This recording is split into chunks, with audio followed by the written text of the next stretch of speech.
Welcome to another Hangouts with Hess and Yates. We're gonna rotate back from the debate format to just a bit of a hangout, but still some good topics scheduled for today. I'm looking forward to this one. This is one that I know I pondered a lot studying animal rights. That I'm curious to hear what others' thoughts are, especially yours, Roger. Hello, everyone. You beautiful people, you. Yeah, hello, Bernie. And if you are joining us, do let us know in the chat because that's how we know who's here. And if you could just, if there is anybody else interested, in the next hour, we're basically going to be talking about this whole idea of species hierarchy. Because I think as animal advocates, for the most part, we are generally resistant to the idea, but there's some specific nuances that I think would really help to explore. You know, specifically if someone challenges us and says, you know, do you think humans are, you know, more valuable, equal, and all this kind of stuff. So if you know anyone interested in those topics and basically how we can help dismantle human superiority, drop them a link with the video because it those algorithms aren't very vegan friendly, as we've learned. Yeah, smash a like, folks. Smash a like. We were talking about the language you're supposed to use as hip YouTubers. We just can't do it, really, can we? We can't get it right. And those who are joining, I will try to make a note towards the end of the show, but just in case I forget, there's at 7 p.m. Michelle Lowe will be doing an open mic on use of the H word, which for those of you who were with us last week, we obviously went into an in-depth discussion on that.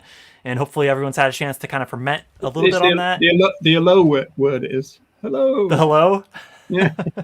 is the H word hummus? Is that the word we have to talk about? Yeah. Oh, yeah.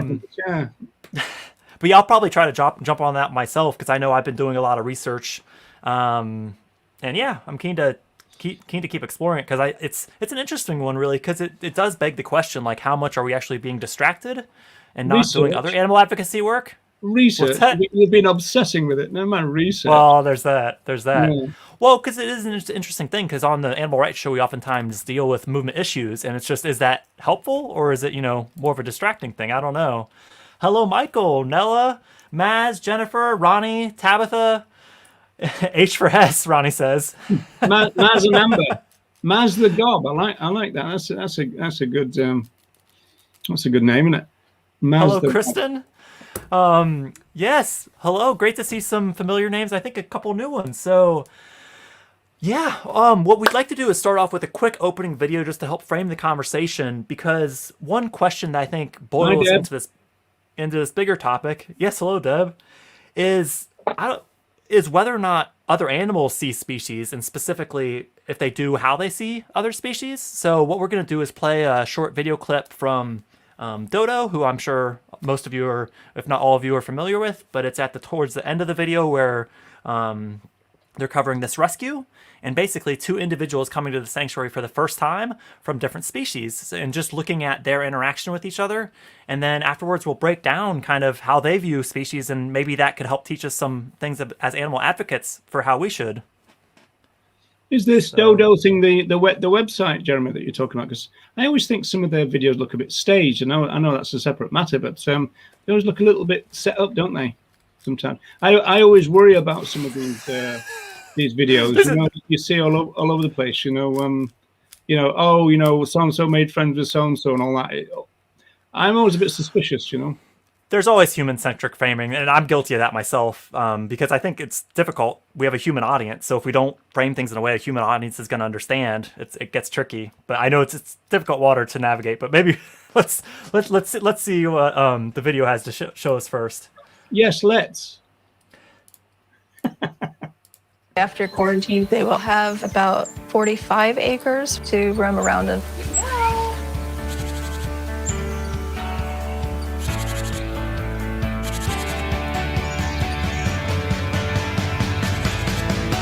I'm free.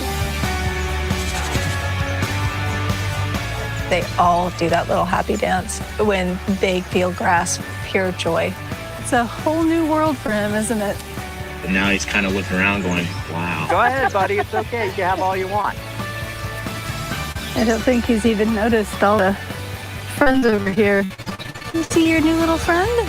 to see all the other cows, I think that's when he finally realized, I'm safe. This is my life now. How you doing, buddy? The last 2 calves I rescued. This is the first time I've seen them. This is why I do what I do. He's gonna say you. You're gonna like this club. She's gonna look for him. A piglet and a calf seem like an unlikely duo, but they're both so resilient, and I think that helped them connect and find comfort in each other. It's like, no, we're not done playing. Cows are looking at her like, what is that? Very, very confused. Marley finally discovered pigs over there.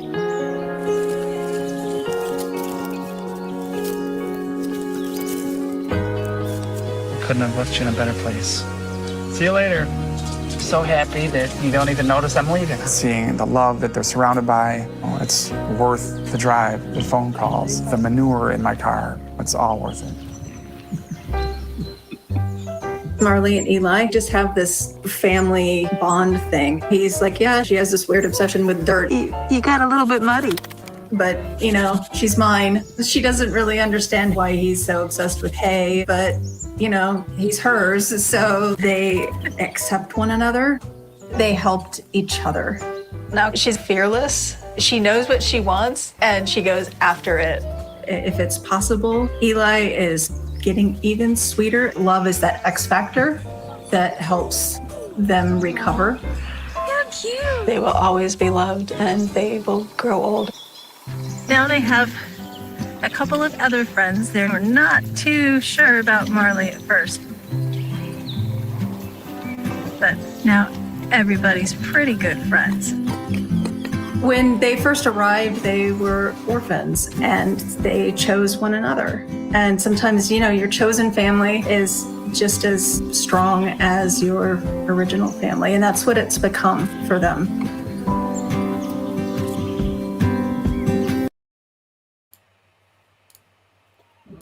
We've been asked to post the URL for the video. I can do that. I'll do it after the video publishes, so everyone can watch the full, because that's the last kind of 3 minutes of a 12-minute video. But yeah, it's kind of stood out to me. And just a quick reminder for you, Roger. My mom says this isn't a debate. Who says that? I think that was it. So you could disagree with it. Disagree with the comment. Yeah. I dispute whether this is a debate or not. Gonna challenge that. But yeah, that clip really stood out to me because I think for any of us who, not just through videos but through firsthand experience visiting Sanctuary, when I'm at Friend, I don't necessarily see much difference between the species. Like, I think within other animals, they might notice some differences, but they certainly don't discriminate, at least from what I can tell. Obviously, some individuals get along more than others, but I don't think they think, oh, they're chickens, so I'm not going to hang out with them. And I'm just curious, like, as animal advocates, like, one of the key questions we get is, like, the whole, you're trying to say animals are equal to humans, or, that kind of thing, specifically other animals. And I think we should actually, I think I, at first, would swerve that and say, oh, no, not equal, just some moral value. Whereas I think I'd reframe that now to be just all have basic moral value, specifically all animals. So how would you respond to that one on the street, Roger? Would you say that yes, humans are, superior, but other animals still have value? That has changed, isn't it? I mean, like, in different but equal is one thing, but then you've got the issue that I think arose originally in Singer and Ryder's work, which is that we're not talking about equal treatment, we talk about equal consideration. And then you've got big. If I remember right, the example given in Animal Liberation was that if you slapped or you struck the behind, as it were, of a horse with the same force as you struck a child, then it's going to be more meaningful and harmful for the child than the horse.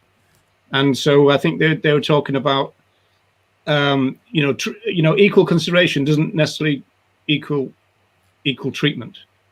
Does that make sense? So that's animal liberation, you said that is? Yeah, you know that Peter Singer Well, guy. that's utilitarianism, isn't it? The father of our movement. Well, that is the utilitarianism thing, isn't it? Because, and that's a key distinction between that and rights is these shades, the spectrum, or as we frame this video, species hierarchy.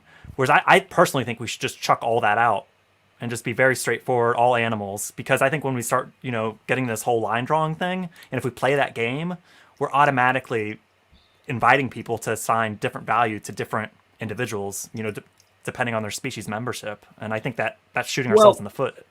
I think the way that Regan and Ryder would put that is that there should be no line drawing until you get to what we call the grey areas. And I know this is going to be where we're going to focus the talk, probably, in the sense that in terms of issues like sentiency, subject of life, then there are grey areas. And of course, the reason it comes up is because if you're talking about animal rights to people, they immediately move to the periphery.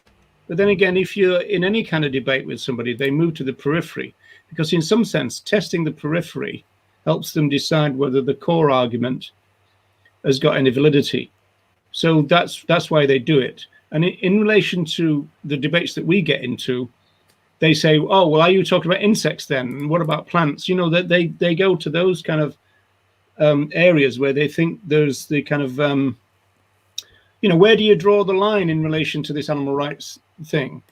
In the sense that I've often said that the phrase animal rights, in theory, doesn't cover all other animals because it's either based on subject of a life or being sentient. So the ones haven't we outgrown that? Sorry to jump in. I don't know. I mean, that's what we're going to talk about, isn't it? That's the idea. Is that what we're doing today? You're making it into a debate, Kristen. Tell him, Kristen.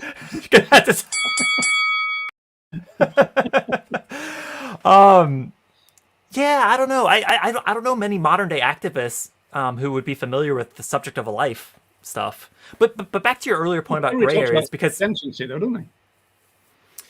Well, and we talked about that a bit, I think last week, just touched on it. I mean, to me, I think it's just all animals who experience life is a simpler framing. Because I don't know, if we have to go through the effort of explaining sentiency, I don't know that that's really as relatable. Because, I mean, as Ronnie raised in a Q&A, or, the open mic last week, like using words that people understand, that we don't have to explain new words, I think is a really strong point.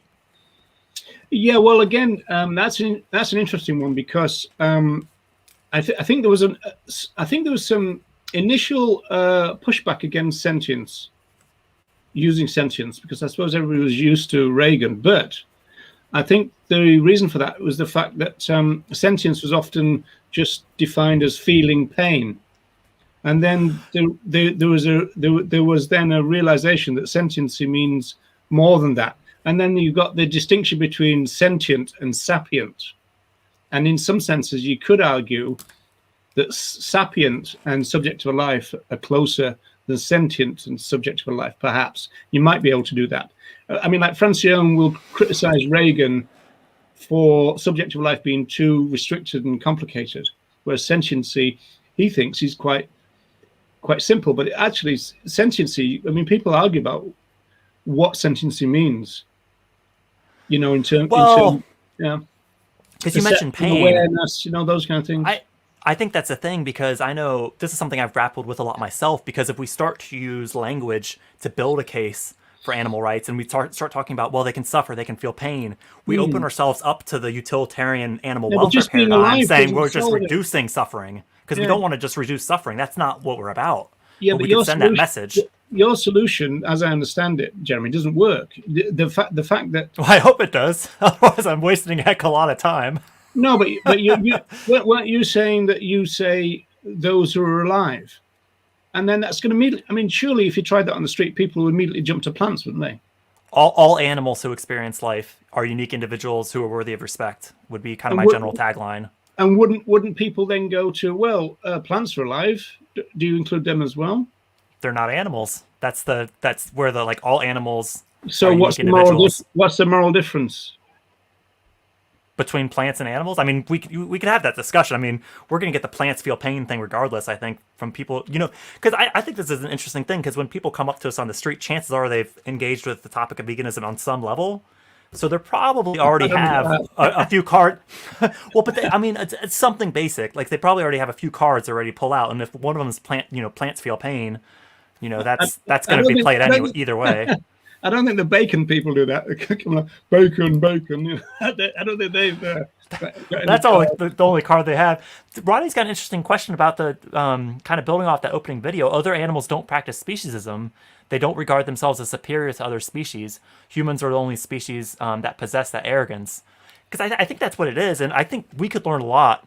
Because I know I've been guilty of this myself, as kind of working within that human superiority framework and saying, oh, no, humans are better. It's just other animals matter too. Versus actually just, basic moral rights level, we are equal. Like being willing to just put that flag in the sand. Of course, that claim from Ronnie would be disputed. I mean, people like Rose, I can't remember his first name, Stephen Rose, who was one of the panelists of the Regan thing, the animal rights debate. And so if you go to the summary, if you go to YouTube, go Tom Regan summary, you should get the summary of the 1989 debate. Now, most people are more familiar with the opening statement, which is a kind of quintessential animal rights statement, right? But there's a longer summary, and the summary includes the beginning bits of the summary, actually uses some of the arguments of the people opposed to Reagan. And I think Stephen Rose argues that other animals are speciesist. And he says that he himself is proud to be speciesist. And the animal behaviorists used to interpret that by meaning that other animals kind of it's all a bit of a me thing with other animals. But if they do seem to have any kind of moral concern or familial concern or societal concern, it would be with their own species. But all of that has been challenged now by things like cognitive ethology. Well, what I've observed at Friend is there's definitely generally a partnering, or sometimes more than two, but typically two individuals will stick together. They'll sleep next to each other. They'll explore the grounds together. In fact, some you'll rarely see them apart. But that's more an individual thing than a species thing, I think. I think you're talking about a sanctuary, though. You're talking about in the sanctuary. See, that's a very artificial setup in the first place. I mean, the film is artificial, isn't it? Oh, you're talking this one. No, I'm just talking about you're talking about other animals interacting in a sanctuary. Is that right? Is that what you're saying? Just from my observations, I guess the point being that, like, while they might notice someone's a bit shorter, or maybe they fly and I don't, those kinds of things. But to Ronnie's point, I don't think they think, oh, I'm better than them, or that I could exert my control over them like we do to our fellow animals. No. Well, I suppose when the calf was first meeting the piglet, maybe they were both thinking, is this one good to eat? Maybe that was a thought. I suspect not. Well, I mean, again, if you go to the kind of standard kind of ideas about what other animals are all about, survival of the species, food, reproduction, these kind of things. Like I say, we've moved away from all that now, and so there has been a move. I mean, it's not a concession. I'm just saying there's been a move in terms of kind of judging who other animals are. Well, I think there's a lot of work, I think, to unpack our own speciesism, because I know it's a perpetual process for me, because I like Maz's point here that don't necessarily need to like someone, but to respect their rights, kind of thing, and respect them as individuals. Well, yeah, that's a bit. Should we play? We may as well play the Ronnie clip, the Reagan clip. The Ronnie Reagan clip. The Ronnie Reagan. Yeah, the Tom Lee clip. The Tom Lee clip. Let's play that. This is one example of how Reagan responds to the question, so it might help generate some dialogue. What do you say? Give it a go. Yeah, why not? All right, here we go. Lots of people will say, I would never eat an ape because, they're so like us. Sure. And other people say, I never eat my pet dog because I know my dog has an intelligence and I like my dog and my dog likes me. Sure. But what about the wasp? What about the mosquito? Right. Where do you stop in terms of affording respect to other living creatures on the earth? I think that is a profoundly difficult question, and I always say that wherever you draw the line, draw it with pencil, because you might want to erase it because you find something out that you didn't know before. But where do you draw the line? Yeah, where I draw the line is with animals where we have sufficiently good reason to think that they're not only in the world, but aware of the world, and aware of what happens to them, and that what happens to them matters to them, and in particular, that they can experience pain and pleasure, fear, and relief. So where that is, I'm not sure exactly, but it certainly is the case that the animals that are raised, commercially raised for our food, cattle, sheep, hogs, those animals, chickens, certainly are above the line wherever any reasonable person would draw it. What you do about mollusk and oysters and so on, I don't know. But I give them the benefit of the doubt because I have no reason to eat. Yes, and that's that benefit of the doubt thing is a common strategy, if you like. See, Regan wouldn't answer the question, would he? You know, that's a profoundly difficult question. No, he should have held them to account. That's what he should have done. Well, there's a few things I think to pick out. I mean, I have to make the point around species as language, which I appreciate. You may know the year of that clip, but it's been a fair while, obviously. Yeah, 2001, I think it was. Okay, but yeah, I mean the whole use of cattle and hogs, I would obviously want to move away from because that distances us from their individuality.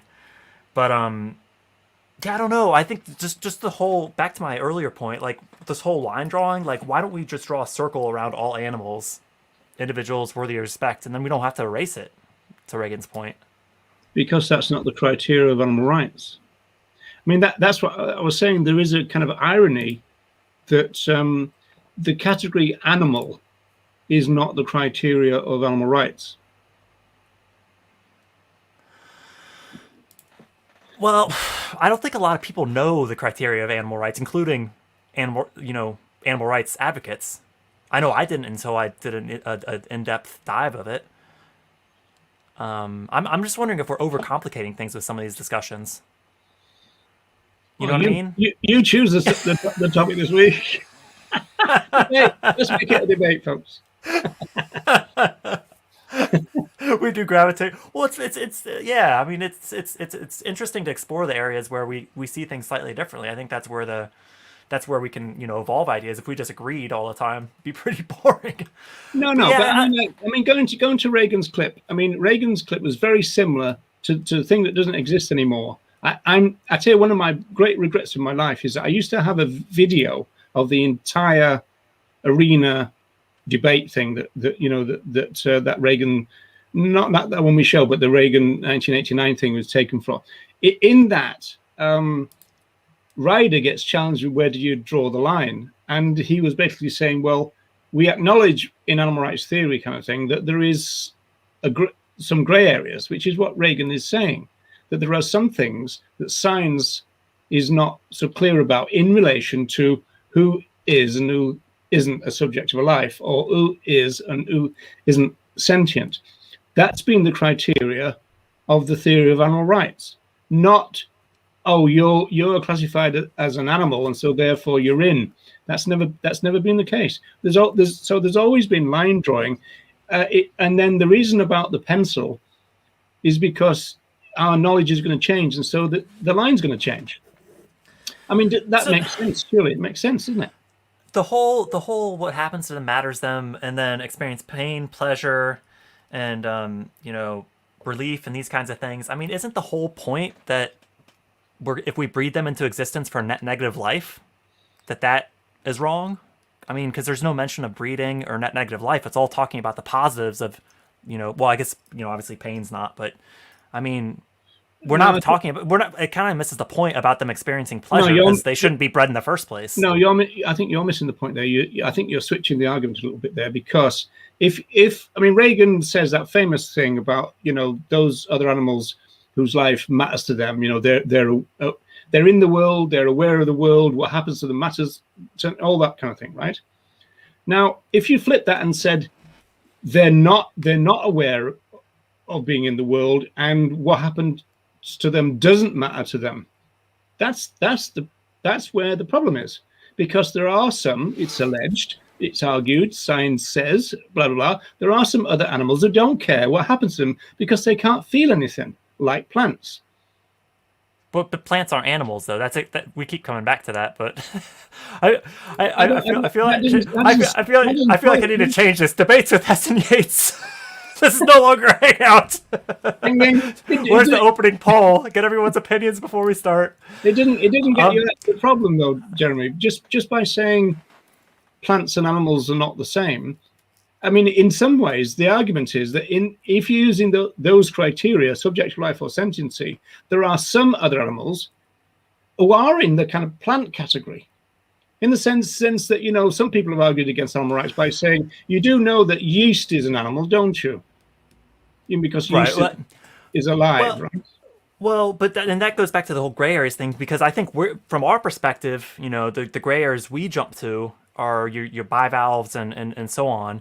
However, for your average non-vegan, their gray area is, a fish or even a chicken, They think, oh, well, cows and pigs, but I don't know about chickens, and oh, yeah, water animals, maybe not. Well, I think that's the issue. Yeah, that's right. But I mean, I think if somebody does that to you on the street or anywhere else, I think Regan's response to that is perfect, because they say, hang on a second, no, you are right that there are grey areas, but it's way below where you're talking.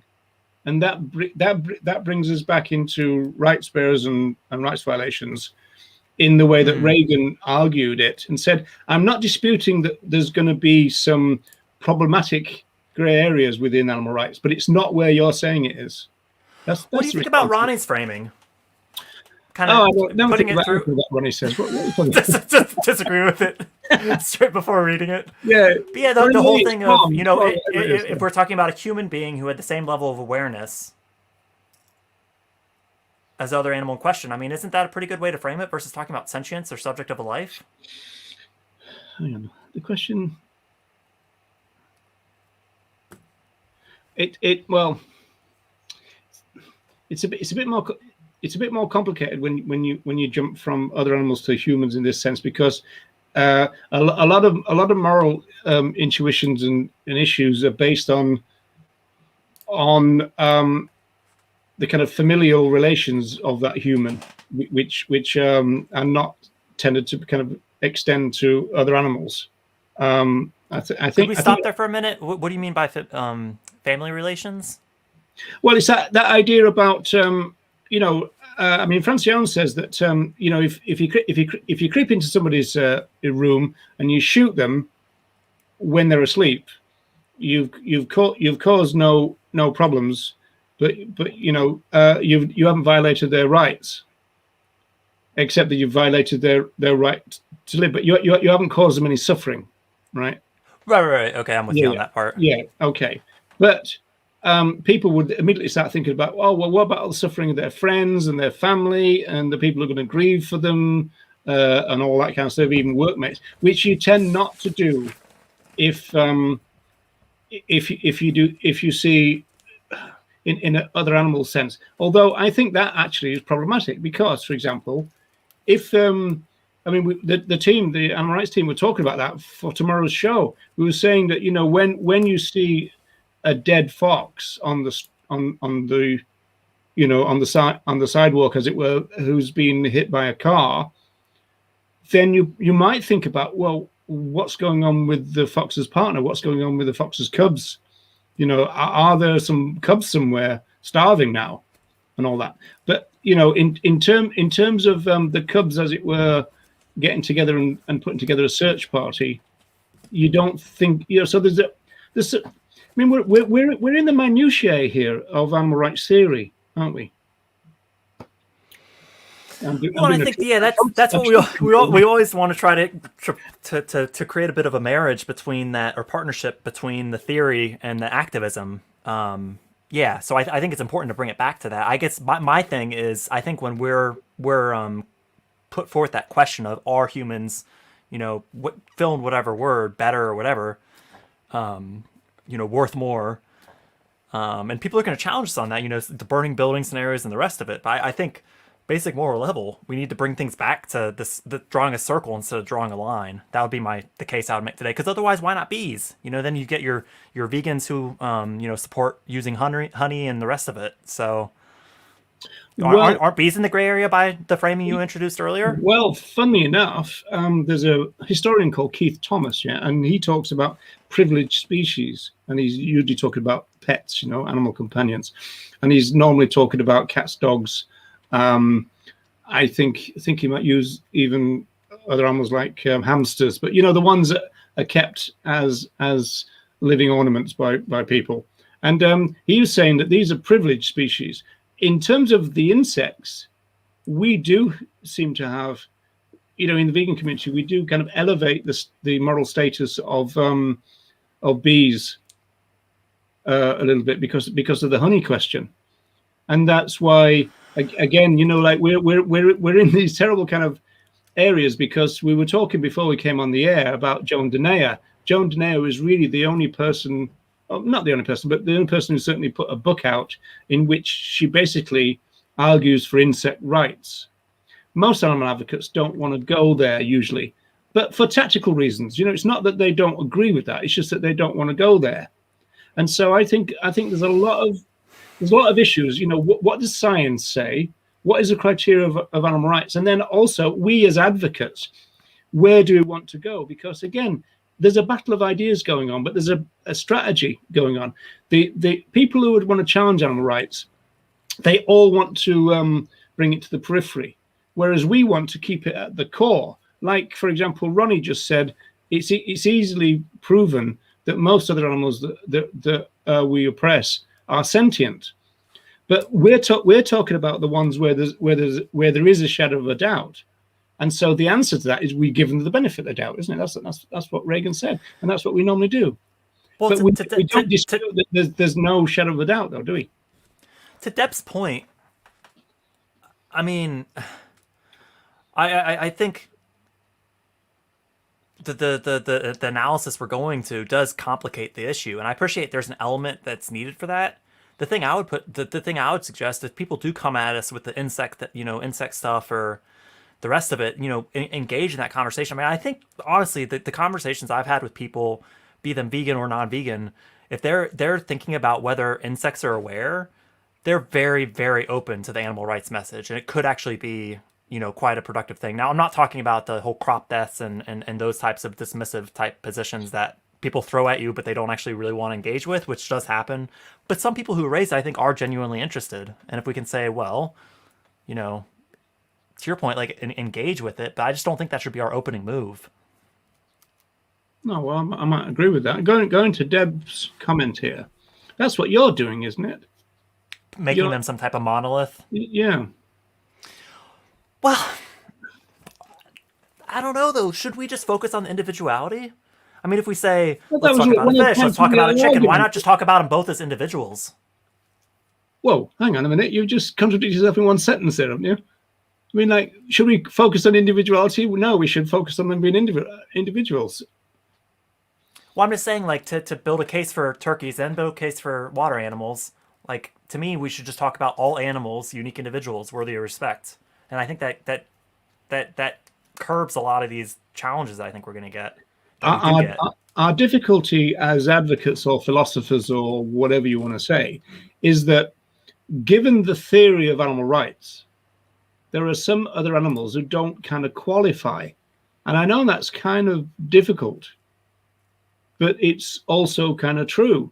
And what Regan does is kind of acknowledge the gray area. And as we said before we came on air, one of the problems for Tom Regan, he was too bloody honest half the time. And so he would say, when things were difficult, I mean, like, the modern day way of being on the street is you've got to know all the answers. Joey Carbstrong kind of indexicality. Oh, well, you're going to say that, I'll answer with this. And you say that, I'll answer with that. Whereas Regan would go, well, actually, that's quite a difficult question.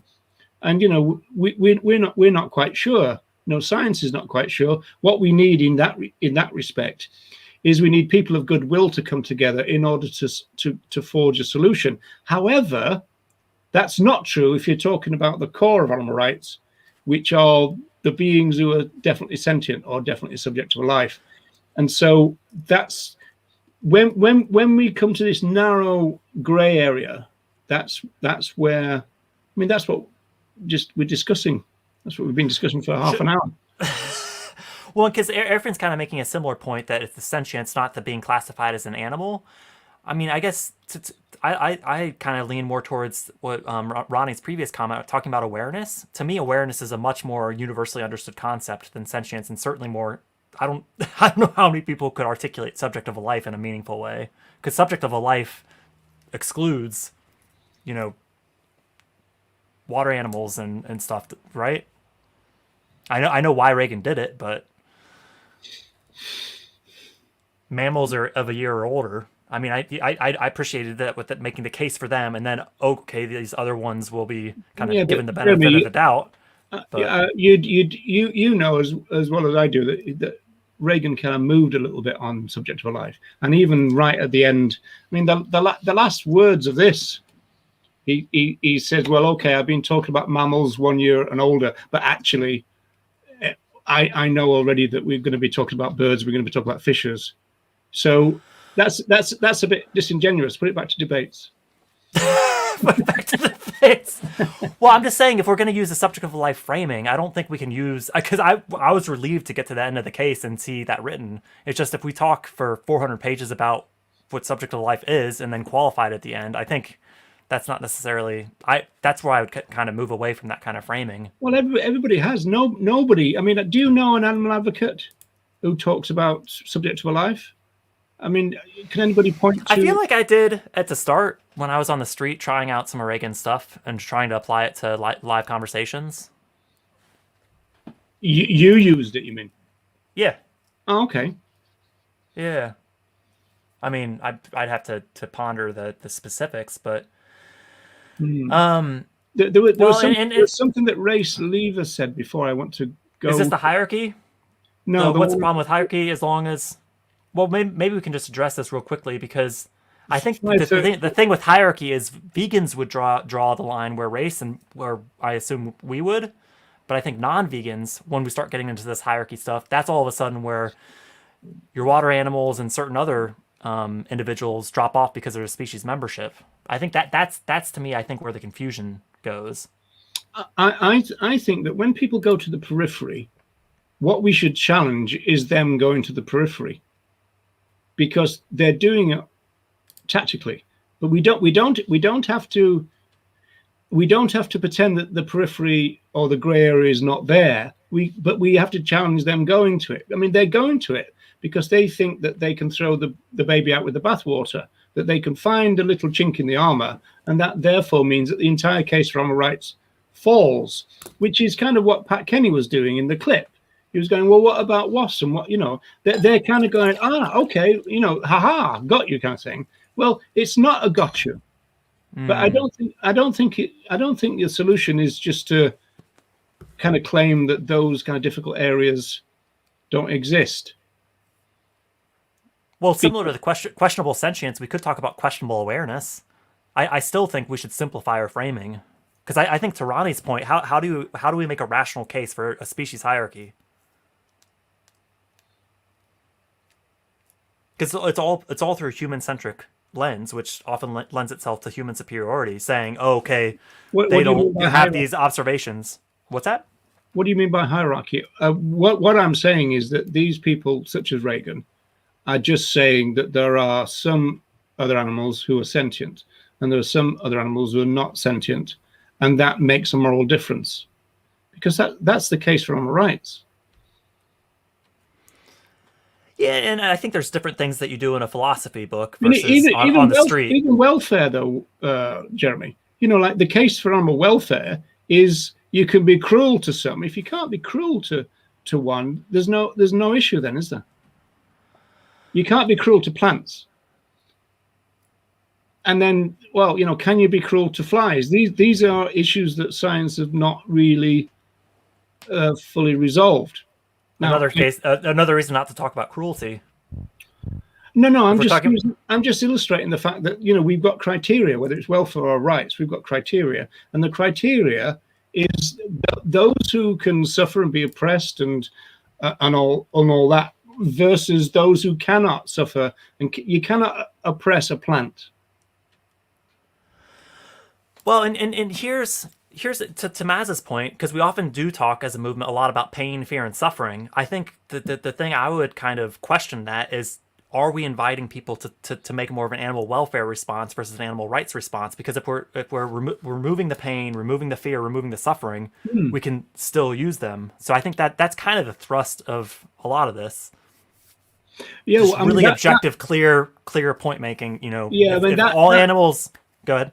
Well, that is a very interesting point that Maz has raised there, because I always I remember my consciousness on this kind of arose when the Shack campaign started, which shut Huntington animal stop Huntington animal cruelty. Animal cruelty. Yeah, and I could never understand why they put animal cruelty on the sea. And I was thinking, well, if they came to us and say, well, we've got rid of the cruelty, that wouldn't satisfy us. Except that I think the response from a vegan point of view is, well, you can't do, because use is cruelty, whereas from a rights base, use is a rights violation. We talked about that a couple of weeks ago, didn't we? About the end suffering versus end exploitation, and how actually the subjective language leads to subjective results. Yeah. And also, I mean, obviously this one is complicated too, because I mean, Regan goes into this because he talks about the difference between deprivation, suffering, pain, these kind of things. So you can still have your rights violated if you're not put into pain, or you're not made to suffer. But that's a grey area in itself, because say, for example, you have the basis of imprisonment is that you're deprived of your liberty. Okay, now that in a way does make you suffer, but it doesn't put you in pain.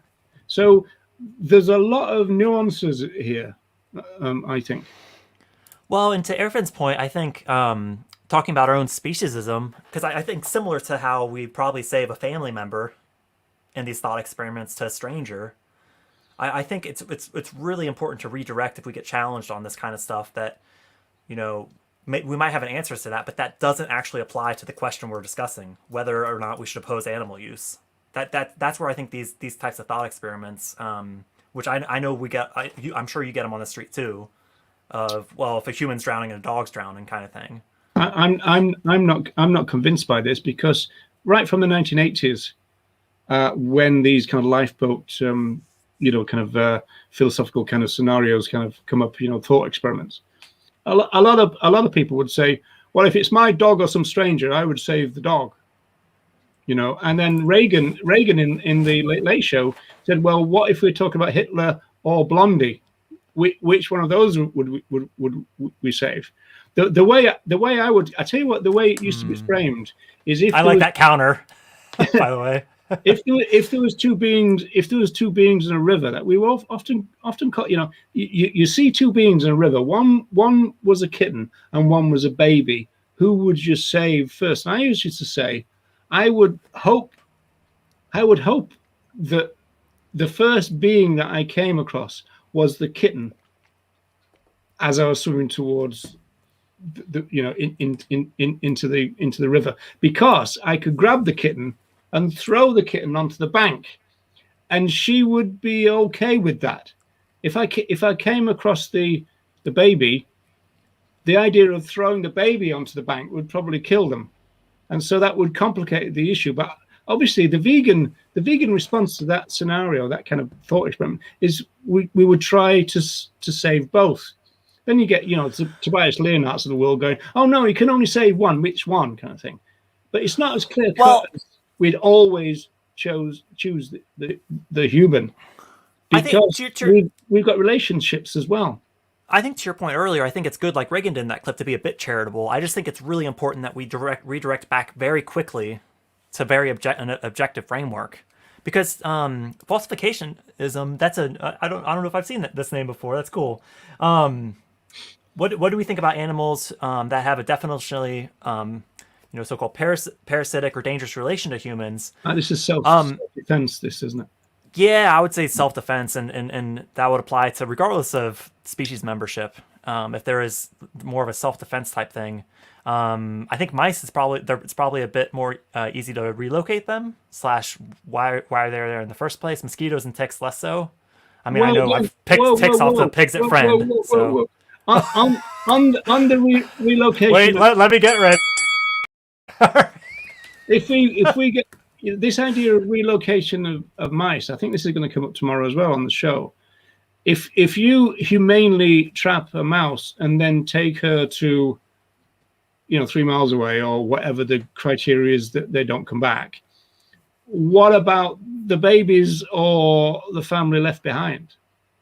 So it's not that simple in terms of mice and better than killing them, surely. Oh yeah. It's just that it's you're still not out of the moral woods by doing that. What? So like dogs and cats are they're kind of caught between worlds, and we do the best we can, right? Yeah. Well, as Gary Francione once famously said, that society, speciesist culture, forces us against our better interest to be utilitarian now and again, but even when we don't want to be, we're kind of forced into it. Which is, spay and neuter, for example. I mean, that's a classic thing. It's a rights violation to spay and neuter, but we all do it, and we all think it's a good idea. That's really tricky territory, isn't it? We've been on tricky territory since we started. Pick the subject.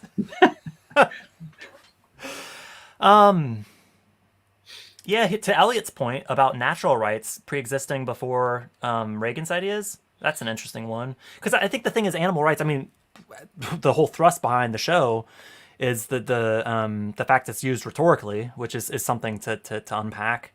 But I think you ask 100 animal advocates their view of animal rights, you're gonna get 100 different answers. There might be some similarities, but what Elliot says here is quite complicated in the sense that, again, if you go back to that summary that I mentioned before, he says that natural rights theory is what is the basis of animal rights theory. But again, things would have moved on. I mean, sociologists tend to think of rights as a social construct nowadays, and of course that does mean that people can therefore kind of deconstruct them again, which of course is right. I mean, rights are just an idea; they don't exist in nature. But the natural rights thing, or the divine rights, I mean, like it's something I had to try and kind of grapple with in my PhD. Is what are rights and where do they come from? Because a lot of people solve that by going, we get rights from God. Well, obviously, in the modern day, that doesn't fly. So we're talking about flies now, are we? No. Oh, to Elliot's point, to me the discussion including all animals more came after. Would that be fair? Talking more about your Joan Denayers and so on. Well, obviously, there's the famous Bridget Brophy article, which is called Animal Rights, and I think 1965 in the Sunday Times. I'm not quite sure whether she included all other animals. There's also Henry Salt, who was kind of classified as a rights-based person, but then Donald Watson pointed out that Henry Salt actually mocked vegans. Because he thought that drinking cow milk was okay. Well, did Ryder, when I would need to study it, but would Ryder have framed speciesism around all species? Presumably that would have been the framing initially, and that was in the 70s, wasn't it? 1970, yeah, speciesism, yeah. Well, I mean, again, it's all species. It's not just speciesism for mammals or anything, is it? Yeah, no, well, that's right, but Ryder would have also acknowledged that there are problematic areas, these grey areas again. But I mean, no, again, I mean, it's an interesting one. I mean, Nybert's got a good take on Ryder, because a sociologist tends to see speciesism as an ideology and a culture, whereas what Ryder framed it a little bit more like it's an individual prejudice that individuals have, whereas obviously and so it's akin to racism and sexism. But again, racism, sexism are not just on the individual level either. So again, that's a complicated issue, that one. There's been a whole series of complicated issues today, folks. That's what complicated questions we could have titled it. Well, this is interesting. If we take sentience out of it, I mean, and this is something I've actually pondered this myself, is actually talking about insects. If that actually, so-called raises all the boats, like, are we actually going to get people to think about cows, pigs, and so on in a different way if we can make a case for them? That's why I'm kind of moving more towards this all animals framing. All animals experience life, aware, and so on. One argument, of course, is that if you can get people to care morally for other animals, they would then a knock-on effect up, as it were, to humans. So I suppose that's the same type of idea, isn't it? Yeah. I mean, I'm just kind of going through the comments so people on different platforms can kind of see the different comments. But yeah, I mean, what's your takeaway from all this? If you happy with the way the movement kind of frames species? Can you go back to Bernie's one? But Bernie, the argument would be that you cannot torment plants. You can damage them, but the idea of torment would then start to involve ideas about oppression, exploitation, cause them pain. I mean, you can cause them to be less healthy, okay, but in a kind of plant sense, they're not feeling less healthy, and they're not struggling because of that. I mean, even that, complicated, because we're not dismantling the plants have feelings thing, are we? They are struggling.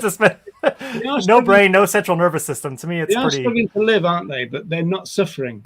So, are they being tormented? That's an interesting word, torment. Can you torment a plant? Do you think plants? Do we even want to talk about suffering? Because to me, talking about suffering moves towards suffering reduction or suffering elimination.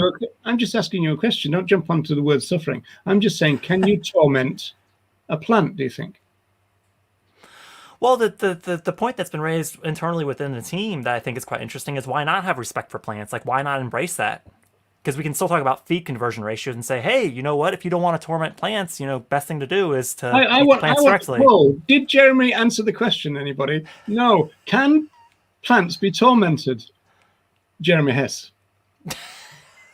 Well, I mean, no brain, no central nervous system. I would argue no. Okay. Next question. Can insentient other animals be tormented? I would argue there's no. I would never use the framing insentient other animals. I don't think it exists. I think it would be speciesist to make the claim that there's insentient other animals.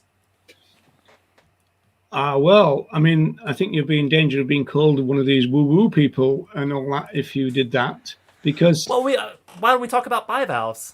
I mean, they have nerve ganglia and cerebral ganglia.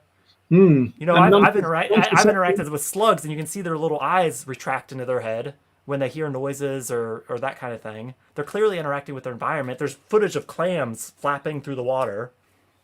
I don't know that we can necessarily to automatically pin they're not sentient. Is maybe we just don't know. Why assume no? There's footage of plants turning towards the sun and tracking the sun, and also I feel like I'm having a street outreach conversation. I mean, some people argue that that plants, like certainly in a forest, right, that they invented the internet because they communicate between their roots and everything, and they can warn each other of dangers and this kind of stuff. Some people argue all that. Well, I think when we're talking about that, we're not getting to the root of the issue. People are taking us off. Yeah, the checks in the post. Yeah. I'm not sure what we've resolved with this one. So it's out. Maybe this would be an interesting one to frame as a debate some week. But I guess you're advocating for line drawing. I'm advocating for circle drawing. Is what it sounds like is the key difference. If I were to frame our positions, I wouldn't necessarily go for the human, I got to admit. And I think, ironically, a lot of vegans would say that. I mean, I know. Yeah, getting the misanthropy and some of that with that too. I think that's right. Yeah, but I mean, like, why would you? And then of course the problem is the dog scenario in the case, you would go for the human a million times. So this is where, you know. Well, and that's where I think to really strip away at our own speciesism and to really just see them as individuals in different bodies, that's where I would like to kind of approach some of these things. Now, obviously, when we're engaging with non-vegans on the street, we have to be tactful about what's going to be translatable to them. Oh, you think? But yeah, why not? Why not give it a try? Yeah, tactful. I mean, no, but the thing is, going back to that question there, I mean, I wonder what everybody in the chat would think. I mean, would they automatically, you know, all things being equal, would they automatically go for the human? Because that's always been, you know, one of the kind of moral dilemmas that have been put to animal people. Because really, what they're looking for is for you to say, no, I wouldn't, and therefore they can call you an extremist and all the rest of it. Well, and I think to Ervin's point, though, I wouldn't stay on. I mean, that thought experiment, I'd acknowledge, like, I'd probably say of a dog I know over a human I don't. But that doesn't have anything. You're moving. Two strangers. I know. You're moving ground. You do that a lot. You shift ground and then you answer a question that wasn't. Well, I'm trying to shift to the ground we need to discuss. I don't know. Well, because I guess from a anti-speciesist perspective, you'd argue that the human's going to cause more harm than the dog, wouldn't you? Yeah, for the purposes of a thought experiment, yeah, you'd argue climate change. Yeah, from the position of Gaia, to use that phrase, you would always choose the non-human because humans are so damaging. It's the same, you know, there's a desert island thing about, you know, there's a single rabbit and there's a human being. Who would you eat first? Waiting for being rescued. Well, it would make more sense to kill and eat the human because they're bigger, and so you might not have to kill both of them than waiting for, you know, because you've got more time between killing number one and number two. You get what I'm saying? Then I think we're opening the door to cows eating cows instead of chickens and that kind of thing. I don't know where those kind of conversations get us. To me, it's give a short response and immediately redirect to the core issue. Because to Tom's point, that's problematic to derive conclusions about morality from isolated moral dilemmas, and not just isolated, but extreme, likely never to exist moral dilemmas. And it's your point. That's where people try to pull us, but we've got to pull them back to reality, as it were. Well, that's what I said at the beginning. But I mean, Tom's right. I mean, you know, people. I mean, this is a question of extremists. You know, this idea. We are extremists, right? No, extremists, and so it's that issue that, you know. These interesting philosophical debates and everything don't really apply to the general scheme of things, which is what Tom Regan said right at the end of that clip. Yeah, and I guess my point is to basically swerve the conversation we're having today when we're discussing with non-vegans. I think we're gonna get ourselves into a lot less complicated water if we do that. But that's gonna. I mean, that has got a real link to the fact that you're probably going to be trying to get onto the Michelle Lowe thing at 7 o'clock, talking about the. Yeah, it's gonna be coming up, isn't it? Yeah, the H word. The H word, hummus. Yeah. So it's one thing. It's one thing to have a conversation within the movement, and it's another thing to what you want to communicate to the public. So yeah, I agree with that. Obviously, I mean, we're talking about, because we're seed planters, we're talking about we need to have communication skills and all that. And so you've got to kind of weigh up, you know, and you only got to use your social skills. In other words, you try and weigh up. You kind of almost, I mean, I know this is a terrible thing to say, but you kind of, when people approach you on the street, you kind of try to see how open they are, but you are trying to judge their intelligence as well. And then intelligence? What kind of intelligence? I would argue emotional intelligence over anything. Yeah, but not cognitive book smarts or any of that. Yeah, okay, well, all right, let's go for emotional intelligence. But what I'm saying is that if you make that judgment, that means that you can say different things to some people, and then you tend to think, well, I need to simplify my language, or I can get away with saying this. I mean, there are some people that you could talk to about subject of life or sentience. Other people you couldn't. You kind of make, on a social animal interaction type level, you try to make these kind of ethno type judgments about people. You just do that. I mean, that's what humans do, which is why we kind of adjust our talk to the other person that's in front of us. We just do that automatically.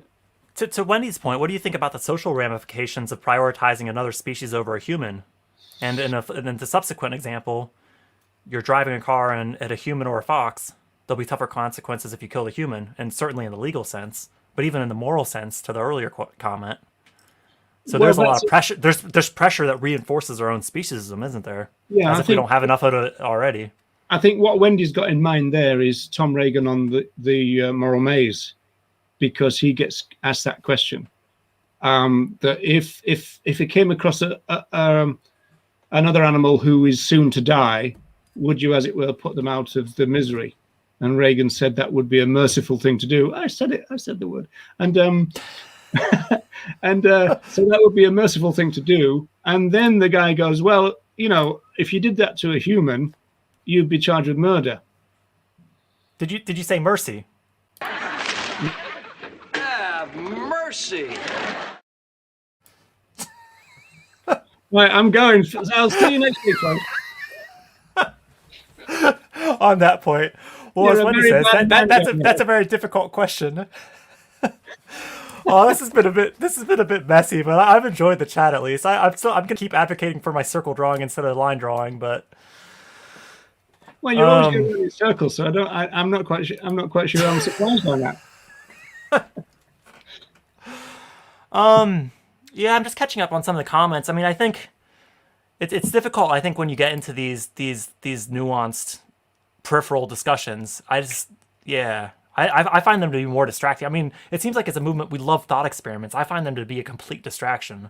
They are. And I think that's well, isn't species hierarchy a thought experiment? No. Tell me how you really feel. Isn't it to Ronnie's point though? Isn't it speciesist to imply there's a hierarchy depending on someone's species? Yeah. I mean, I don't like the word hierarchy, obviously, but there's a divide between, in the theory, those who are sentient and those who are not. Now, you're trying to get around that problem by putting your arm around the insentient. That's not what the theorists have done. You're trying to. But all I'm saying is, as soon as you do that, you then get into difficulties, as it were, a bit more down the line, because people are going to bring up plants and all the rest of it. So you're kind of, again, I'm going to use a hierarchical language, which I don't like doing, but you're moving the argument down the scale a little bit. I'm arguing there shouldn't be a scale. No, but I think to Nella's point, I think this is a really good caveat to add to these thought experiments. It's just because I would choose that. It's not because they have less moral value. It's because of our relationship to that. Yeah, and that should be the same as if you do. But that's Reagan's point. If you do swim out to the baby and save them, it's not because you don't think the kitten has any moral value. I mean that's Francione's book, isn't it? Your child or the dog. We expect people. I mean, society expects people for you to save your child over the dog. And there's not quite sure whether the dog is a family dog or a dog, a street dog, whoever, right? But we expect people to save the human. Well, and to that point, I mean, I do think to answer human. In these thought experiments, has a tinge of speciesism to it. Like, why? Because they have the capability to go on and do something great, and this other animal doesn't. I think that's exactly why this question is posed to us, Jeremy. Because what they want you to do is not say human, so then they can go, "Oh, you're just one of these fanatics." Shouldn't we be prepared to respond to that though?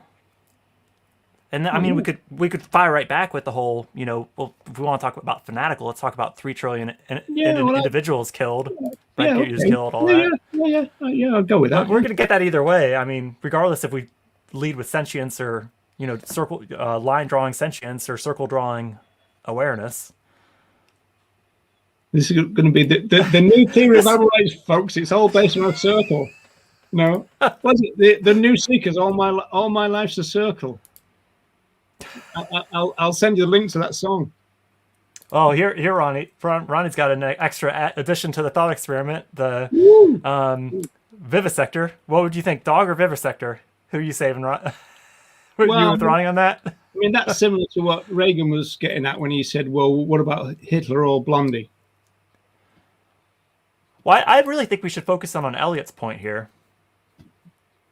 you're just looking through us. Oh, right. Oh, I see you. I was just saying, you're just trying to search for somebody who agrees with you. I mean, that's exactly what you did. You're so transparent, my lad. It seems like there's a general theme here to be transparent about that there is different decisions we would make, but just to frame things in a way. Oh, it looks like you've got one too. It's been spread around. Team Rog, USA.